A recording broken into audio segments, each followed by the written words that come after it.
Cake order கொடுத்த கஸ்டமரை நான் ரொம்ப ஏமாத்திட்டேன். அது கண்டுபிடிக்க கூடாதுன்னு நினைச்சிட்டு இருக்கேன். கஸ்டமரே அதை கண்டுபிடிச்சு என்கிட்ட கேட்டுட்டாங்க. என்ன சொல்ற?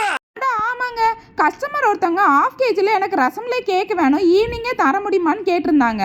இன்னைக்கு வேற ஒரு ரசமலை கேக் ஆர்டர் இருந்ததால எக்ஸ்ட்ரா ரசமலை நிறைய பண்ணி வச்சிருந்ததால நானும் ஓகேன்னு சொல்லிட்டேன். ஃபர்ஸ்ட் ஆர்டர் பண்ண கஸ்டமர் எங்க அப்பாவுக்கு ரசமலைன்னா ரொம்ப பிடிக்கும். அதனால ரசமலையை நிறைய கேக்குக்குள்ள ஸ்டஃப் பண்ணி தந்துருங்க, எக்ஸ்ட்ரானாலும் நான் பே பண்ணிடுறேன்னு சொல்லியிருந்தாங்க.